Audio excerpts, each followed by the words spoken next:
The wire. The train wheels clicked against Norwegian track with mechanical precision, carrying 13 Allied prisoners toward what they assumed would be their final assignment. Lieutenant Commander James Hartwell pressed his face to the frost-covered window, watching the coastal landscape roll past in the pale April light of 1943. Bergen Harbor appeared through the morning mist, dotted with German patrol boats and destroyers that had become as familiar to him as the barbed wire of Stalag Luft North. For 18 months, Hartwell had watched those ships from behind the camp's fence, memorizing every detail of their electrical systems during daily work marches. While his fellow prisoners focused on tunnel digging and forged papers, the former naval engineer from Newport News had pursued what they called a completely insane obsession with salvaged wire and radio components. "Transfer list, everyone off!" The German guard barked, sliding open the cattle car door. Hartwell shouldered his meager possessions and stepped onto the platform. The salt air carried scents of diesel fuel and coal smoke, mingling with the ever-present smell of fish from the harbor.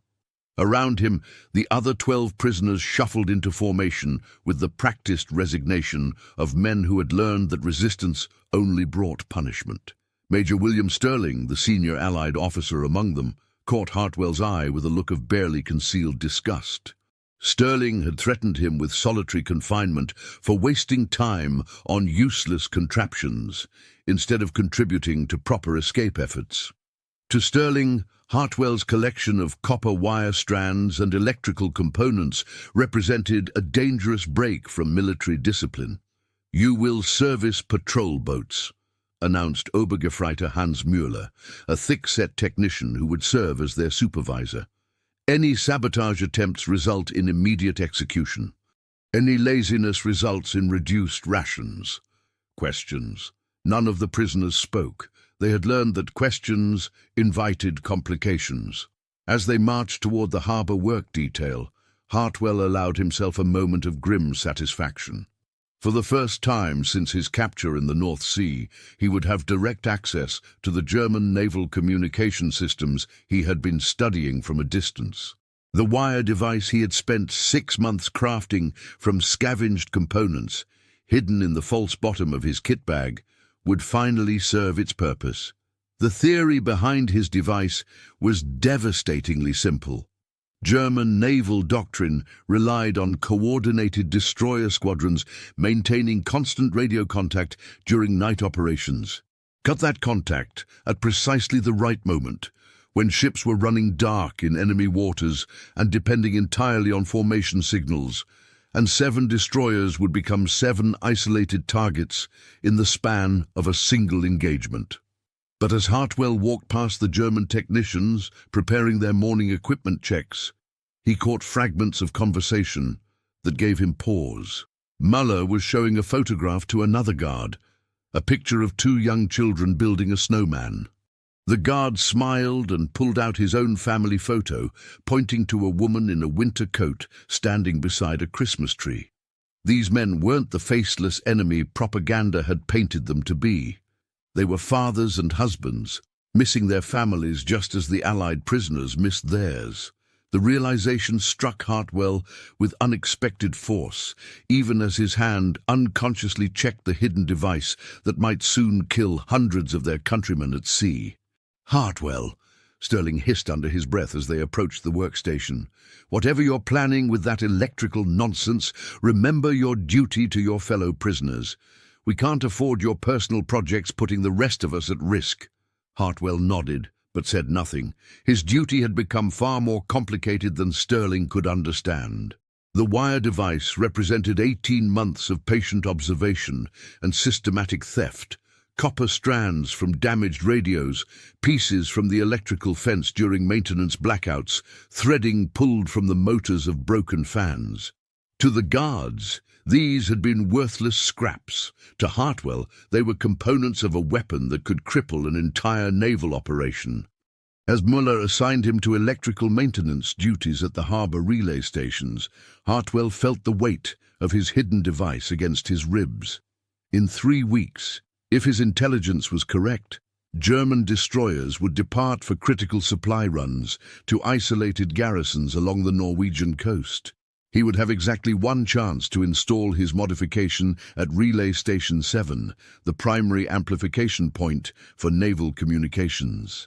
The device would look like a routine repair patch, functioning normally for exactly 43 minutes after activation. Then, when the destroyer squadrons were furthest from shore support and most dependent on inter-ship coordination, every radio link in the network would fail simultaneously. If stories like this make you question what you'd do in someone else's boots, tell us in the comments how you imagine you'd react in this camp, and stay with us for the next chapters. How do you choose between the enemy's humanity and your homeland's victory? The coastal work detail fell into routine within days. Each morning, Hartwell and his fellow prisoners marched from their temporary barracks to Bergen Harbor, where they performed maintenance on German patrol boats under close supervision. The work was methodical, technical, and, for Hartwell, providential. Obergefreiter Müller had quickly recognized Hartwell's electrical expertise and began assigning him increasingly complex repairs. The German technician was competent but overworked, managing maintenance for dozens of vessels with insufficient personnel. He appreciated having a prisoner who could diagnose radio problems and repair navigation equipment without constant oversight. "This frequency modulator," Müller said on their fifth morning, pointing to a malfunctioning component in a patrol boat's communication array. "American engineering." "British, actually," Hartwell replied, examining the device. "Captured from one of our destroyers, I'd guess." Müller nodded, with what might have been professional respect. "Good workmanship. Your Navy understands radio coordination." The comment contained more strategic intelligence than Müller probably intended. It confirmed what Hartwell had suspected about German reliance on coordinated communication protocols. Their destroyer squadrons operated as unified tactical units, dependent on constant radio contact for navigation, formation keeping, and defensive maneuvers. During lunch breaks, Hartwell observed the rhythm of harbor operations. Supply ships arrived from occupied territories carrying everything from Norwegian fish to French wine. German sailors lined up at the canteen for real coffee, white bread, and meat that the prisoners hadn't tasted in months. The abundance was staggering compared to the thin soup and black bread that sustained the POWs. Major Sterling watched these scenes with undisguised bitterness. During their evening return to the barracks, he cornered Hartwell with mounting frustration. "You're adapting too well to this," Sterling accused. "I've seen you talking technical specifications with that German supervisor. We're prisoners, not collaborators." "I'm gathering intelligence," Hartwell replied quietly. "Intelligence about radio frequencies? What possible use could that be for escape planning?" Hartwell couldn't explain without revealing his sabotage plan, which would violate every principle of operational security he had learned during his naval training. Instead, he endured Sterling's suspicion and continued his methodical study of German naval communications. The breakthrough came during his second week at the harbor detail. While repairing a damaged relay at Station 7, Hartwell discovered the central coordination hub for destroyer communications along the Norwegian coast. The station amplified and clarified radio signals for ships operating at extended range, providing the backbone for coordinated naval operations throughout the region. More importantly, he identified the precise circuit pathway that carried frequency coordination protocols between multiple ships. A small modification to that pathway, a carefully calibrated wire device installed between two existing connections, could interrupt the automated signals that synchronized communication across entire destroyer squadrons. As Hartwell worked, he became aware of Dr. Erik Lindgren, a Norwegian civilian who served as the harbor's chief electrical engineer. Lindgren had been conscripted into German service but maintained careful neutrality, performing his duties with professional competence while avoiding unnecessary collaboration. The doctor often observed the prisoner work details with quiet interest. "You understand radio engineering," Lindgren commented one afternoon. watching Hartwell repair a complex frequency modulator. "I studied electrical systems in peacetime," Hartwell replied carefully. "And now you repair them for the enemy." Lindgren's tone carried no judgment, only weary observation. "War makes strange requirements of us all." The comment lingered in Hartwell's mind as he continued his preparations. His hidden wire device remained undetected, secured in the false bottom of his kit bag and disguised as routine electrical supplies. But the weight of his planned sabotage grew heavier with each day of working alongside German technicians who treated him with professional courtesy. Müller had begun sharing small details about his family: 2 children in Hamburg, a wife who worked in a munitions factory. He showed photographs and spoke of Christmas traditions, of hoping the war would end before his eldest son reached military age. These confidences weren't calculated propaganda. They were the simple human need for connection that transcended national boundaries. During their 3rd week at the harbour, intelligence filtered through the prisoners' informal communication network. German destroyers were preparing for a critical supply run to the Lofoten Islands, carrying reinforcements and provisions to isolated Arctic garrisons. The operation would involve 7 destroyers operating in coordinated formation, depending entirely on radio communication for navigation and defensive coordination. Hartwell's opportunity had arrived. But as he prepared to implement 18 months of careful planning, he found himself haunted by the faces of German sailors he passed each day in the harbour. Young men who wrote letters home, shared photographs of sweethearts, and worried about families enduring Allied bombing raids. His device would function exactly as designed. 43 minutes after activation, radio coordination would fail just as the destroyer squadron reached the point of maximum vulnerability. British submarines operating in Norwegian coastal waters would detect isolated targets instead of a unified defensive formation. The mathematical certainty was both satisfying and terrifying. What haunts you more, the faces of strangers or the weight of duty? Letters from home arrived on a grey Tuesday morning in early November, carried by a Red Cross transport that had navigated the dangerous Atlantic crossing. Hartwell received 3 envelopes, each bearing the familiar handwriting that connected him to a world beyond barbed wire and harbour duty. His wife Margaret wrote from Newport News, describing rationed sugar and victory gardens, blackout curtains, and long shifts at the shipyard, where she now worked alongside other Navy wives. His sister mentioned their father's health declining, how the old man spent evenings listening to radio reports and worrying about his son's fate. His mother's letter was shorter, filled with forced optimism and recipes for dishes she planned to cook when he returned. "Any news from the Pacific Front?" asked Petty Officer Tom Brennan, reading his own correspondence with visible tension. "Nothing specific," Hartwell replied. "Margaret says production is up at the yard. More Liberty ships launching every month." Sterling read his letters in silence, his expression growing darker with each page. His wife wrote from London, describing the ongoing bombing campaigns, food shortages that made even their prison rations seem adequate, and the constant fear that had become routine civilian experience. "They're starving back home, while these Germans feast on French wine and Norwegian fish," Sterling muttered, watching harbour workers unload supply ships. "My children are eating turnips for dinner while that supervisor of yours shows off photographs of his family's Sunday roast." The contrast was impossible to ignore.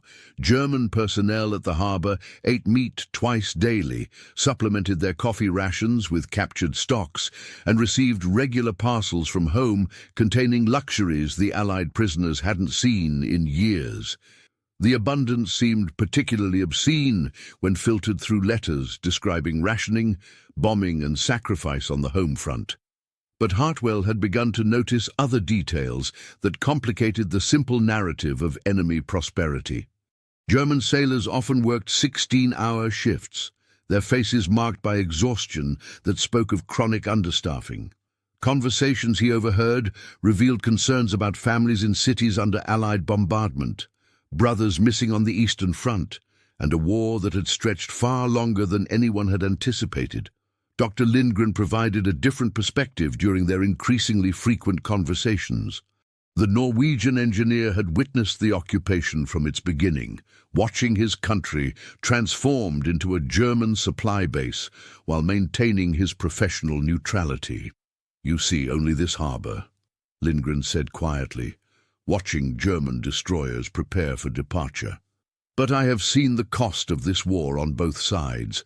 Young men who will not return home, families that wait for news that never comes. The mathematics of destruction recognizes no nationality." The observation struck Hartwell with uncomfortable force. His wire device represented the same mathematics, a calculated intervention designed to tip the balance of naval power along the Norwegian coast. 7 destroyers eliminated meant approximately 1,400 German personnel who would not return to port. More strategically, it meant supplies and reinforcements would not reach Arctic garrisons, weakening German positions across hundreds of miles of occupied territory. The plan had crystallized into final operational details. Tomorrow night, November 18th, German destroyers would depart for their supply run to the Lofoten Islands. Hartwell had volunteered for the evening maintenance check at Relay Station 7, demonstrating the kind of technical competence that made his supervisors dependent on his expertise. Muller had grown sufficiently confident in Hartwell's abilities to allow 30 minutes of unsupervised access to the station's main communications array. Sterling's suspicion had evolved into open hostility. During their evening meal, he confronted Hartwell with accusations that had been building for weeks. "You're too comfortable here," Sterling said loudly enough for other prisoners to hear. "I've watched you chatting with German technicians, sharing technical knowledge that could help their war effort. That's collaboration, not intelligence gathering." "And I'm preparing for something larger than escape attempts," Hartwell replied, unable to reveal specifics without compromising operational security. "Larger than getting our men home? Larger than our duty to resist and survive?" The argument drew attention from other prisoners, forcing Hartwell to choose between defending himself and maintaining the secrecy that his sabotage operation required. He chose silence, enduring Sterling's accusations while protecting a plan that could accomplish more than any tunnel or forged document. But the personal cost was mounting.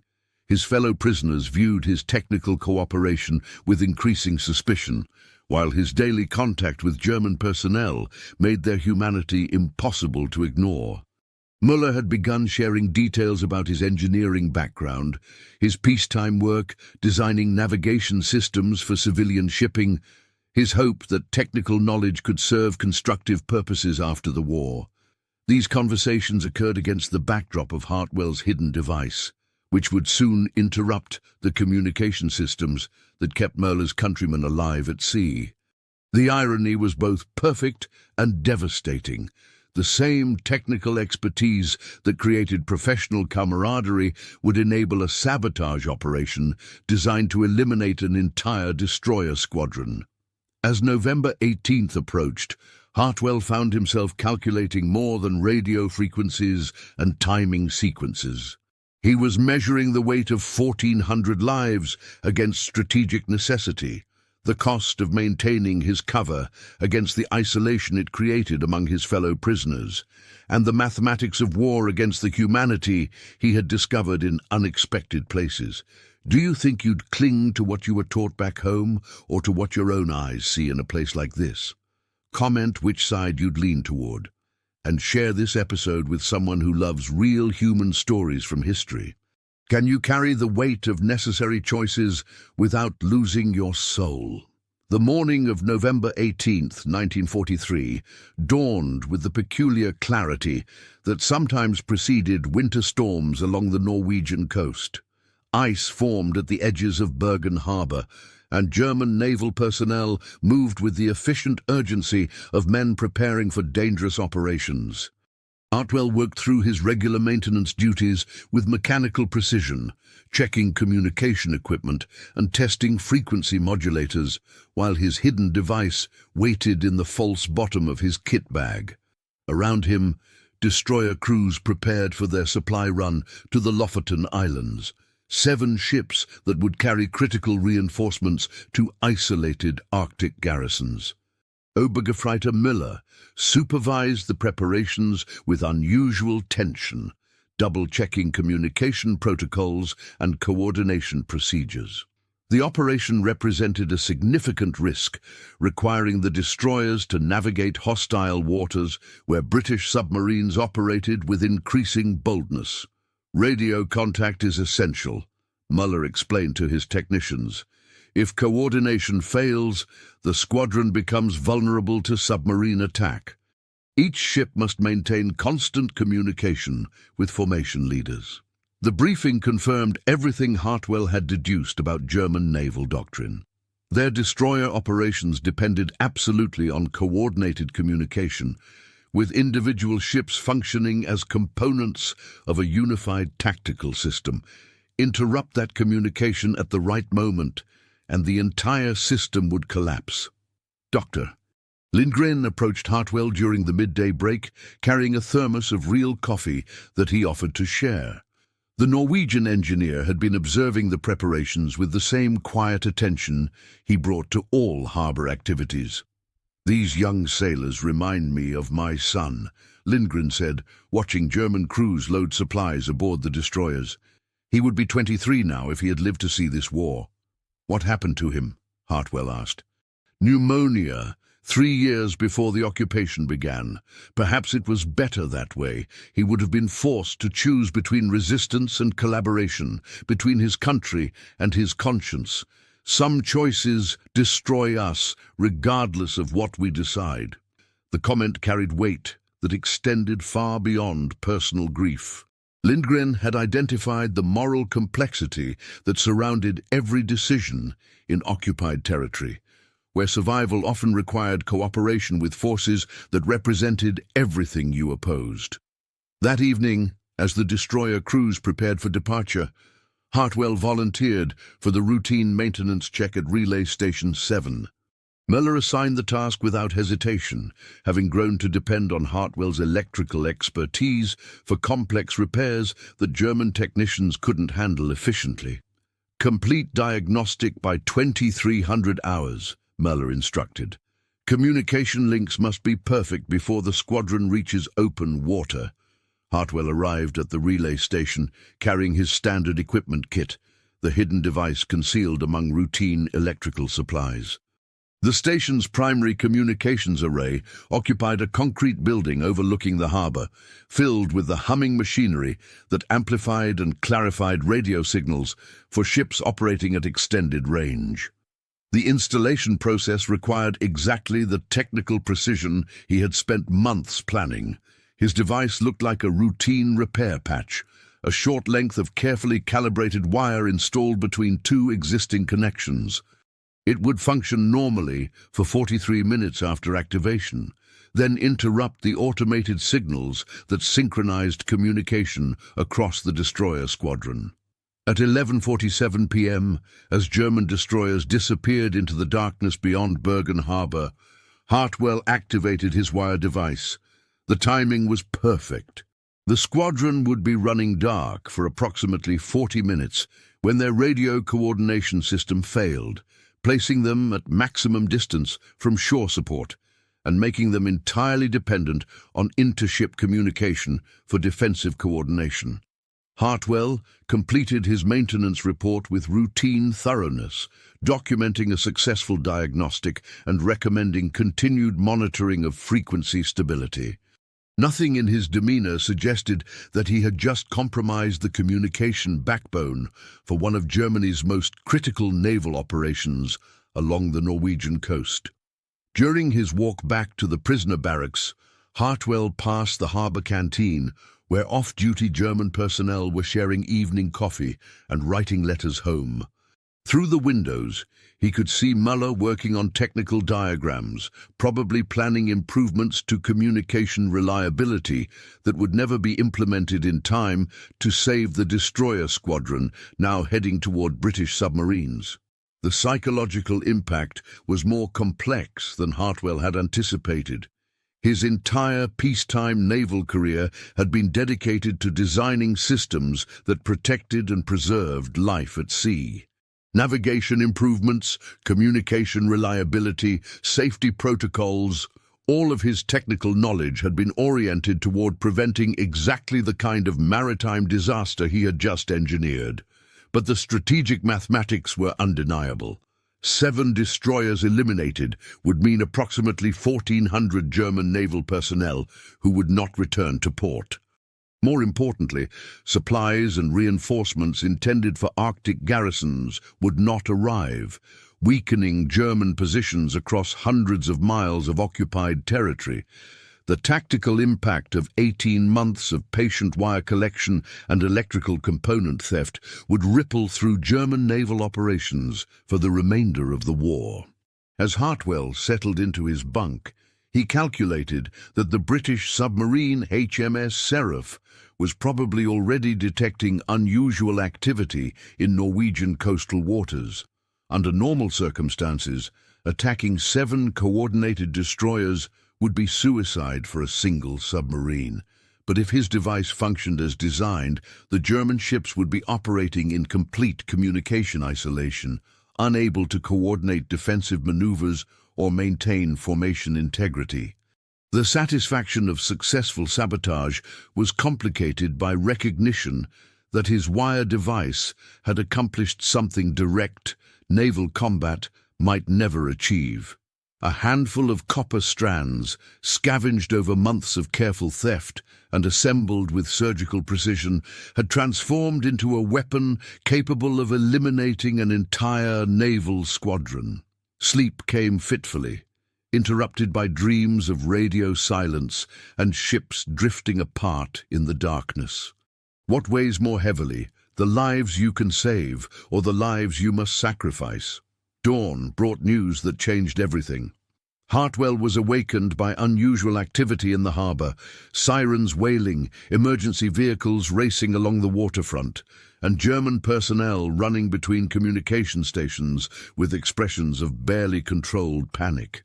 The destroyer squadron that had departed 12 hours earlier had simply vanished from radio contact. By mid-morning, the scope of the disaster had become clear. All 7 destroyers had been lost during the night, apparently to submarine attack while operating in Norwegian coastal waters. German naval investigation teams were already working to determine how an entire squadron could have been eliminated without a single distress signal reaching shore. Obergefreiter Müller looked as though he hadn't slept, his uniform wrinkled and his face marked by exhaustion and grief.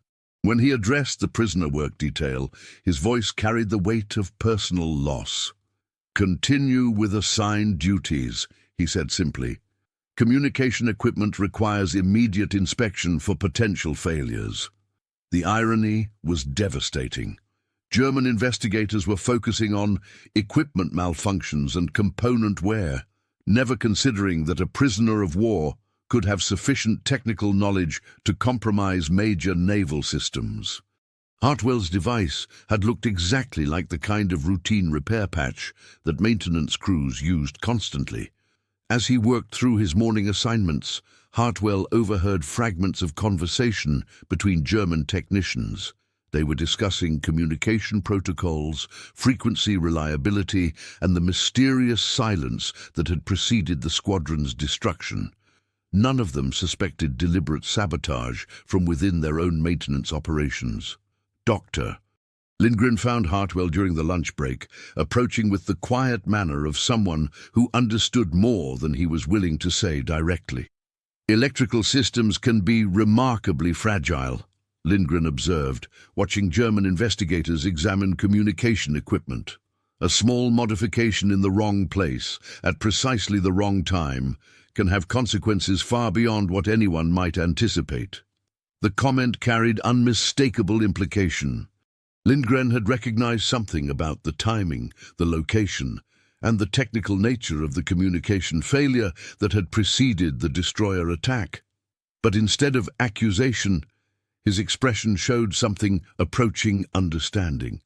"My son once asked me what I would do if I had to choose between saving strangers and protecting my principles," Lindgren continued. "I told him that the hardest choices are the ones where both answers are correct and both answers are wrong." During the afternoon, Hartwell learned through the prisoner's informal intelligence network that British submarine HMS Seraph had detected the German squadron at 12:31 a.m. The submarine commander had observed ships drifting apart, signal lights flashing frantically between vessels, and destroyers operating like isolated targets rather than a coordinated unit. In the confusion that followed, with German ships unable to communicate positions or coordinate defensive responses, the submarine had systematically eliminated all 7 destroyers over 4 hours. The mathematical precision was exactly what Hartwell had calculated. His wire device had functioned for precisely 43 minutes before interrupting automated coordination signals, leaving the destroyer squadron blind and vulnerable at the moment of maximum distance from shore support. But the human cost was more complex than strategic mathematics could capture. Muller received official notification that his younger brother had been serving aboard the lead destroyer, the first ship eliminated when radio coordination failed. The German supervisor handled the news with stoic professionalism, continuing his duties while processing grief that would accompany him for the remainder of the war. Major Sterling approached Hartwell that evening with accusations that had evolved into something approaching certainty. 7 ships don't simply lose communication simultaneously, Sterling said quietly. Not unless someone with electrical expertise deliberately compromises their systems. I don't know how you did it, but I know you're responsible for what happened last night. Hartwell neither confirmed nor denied the accusation. Operational security required maintaining perfect discipline, even among fellow prisoners, and successful sabotage depended on absolute secrecy that could protect ongoing resistance activities. Those were enemy ships carrying supplies to enemy positions, Sterling continued, but they were also carrying young men who will never see their families again. How do you reconcile that mathematics? The question had been haunting Hartwell since dawn. His sabotage operation had achieved strategic objectives that conventional naval combat might never have accomplished. 7 destroyers eliminated, supply lines disrupted, German positions weakened across hundreds of miles of occupied territory. The tactical success was undeniable, but the psychological impact was more complicated. He had spent months working alongside German personnel, learning their names, seeing photographs of their families, witnessing their humanity in ways that propaganda had never suggested possible. Muller's grief over his brother's death was identical to the grief that Hartwell's own family would experience if British submarines had eliminated American destroyers. During the quiet hours before dawn, as other prisoners slept, Hartwell allowed himself to calculate the full implications of what had happened. 1,400 German naval personnel had not returned to port. Wives would receive official notifications, children would grow up without fathers, and families would spend decades wondering about final moments in the cold waters of the Norwegian Sea.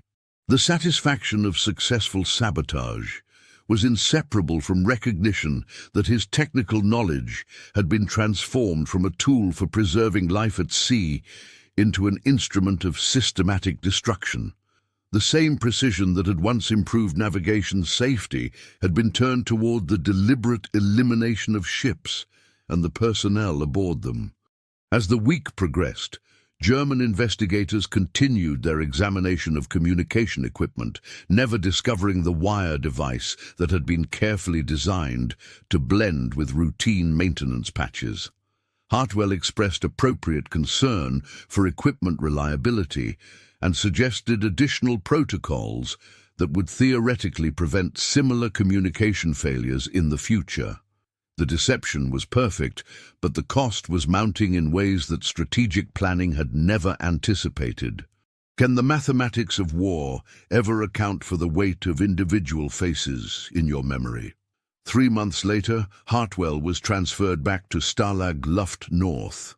His fellow prisoners welcomed him with the mixture of sympathy and relief that greeted any survivor of outside work details, assuming that his months of obsession with electrical components had been another manifestation of the psychological pressure that affected all long-term prisoners.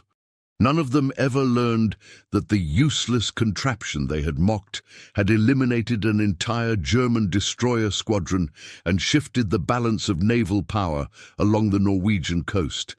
Hartwell never told them. The success of sabotage operations depended on maintaining perfect operational secrecy, and even among trusted fellow prisoners, information that could compromise ongoing resistance activities was never shared. Major Sterling watched Hartwell carefully during those first weeks, occasionally making oblique references to the destroyer attack that had occurred during their coastal assignment. But without confirmation or details, the accusations remained speculation, and Sterling eventually focused his attention on more conventional escape planning. The war continued around them with the grinding inevitability that had marked their entire captivity. News filtered through the camp's informal intelligence network, Allied advances in Italy, continuing bomber campaigns over German cities, rumors of massive operations being planned for the coming year. But for the prisoners, the war remained an abstract series of reports that barely penetrated the routine of roll calls, work details, and survival. For Hartwell, the abstraction had been permanently shattered. He carried the specific knowledge of what individual sabotage could accomplish, and the psychological weight of having transformed technical expertise into an instrument of deliberate destruction. The wire device had achieved everything he had calculated, but the human cost proved impossible to reconcile with strategic mathematics. In May 1945, when German guards abandoned their posts and Allied forces liberated the camp, Hartwell returned to Newport News with decorations and official recognition for his service. He married Margaret, raised 3 children, and spent 30 years designing navigation and communication systems for the peacetime Navy. Colleagues who worked with him described a man of exceptional technical competence and unusual modesty, someone who approached complex engineering problems with systematic patience and never claimed credit for innovations that others might have publicized aggressively. The Norwegian assignment was never mentioned in official reports. Hartwell's personnel file contained routine documentation of prisoner work details, with no reference to electrical sabotage or strategic operations that had influenced naval warfare along the European coast. The secrecy that had protected his operation during the war extended indefinitely into peacetime, creating a permanent separation between his public service record and the private knowledge of what he had accomplished. But in 1987, 44 years after the destruction of the German destroyer squadron, Norwegian naval historians researching wartime communication failures discovered archived maintenance records from Relay Station 7. The records documented a routine repair patch installed on November 18, 1943, a patch that corresponded exactly to the timing of the communication breakdown that had led to the loss of 7 destroyers. Further investigation revealed that the repair had been performed during a prisoner work detail supervised by personnel whose security protocols were significantly less rigorous than standard German practice. The historians contacted Hartwell, now 78 years old and living in Virginia Beach. The interview was conducted over tea in Hartwell's kitchen, a 90-minute conversation that carefully avoided direct admissions while confirming the essential facts that historians needed to understand wartime sabotage operations. Hartwell acknowledged his assignment to electrical maintenance duties during the Norwegian work detail, but declined to provide specific details about his activities or technical modifications. Some engineering problems require patience and attention to details that other people might overlook, he concluded, a statement that contained everything and nothing.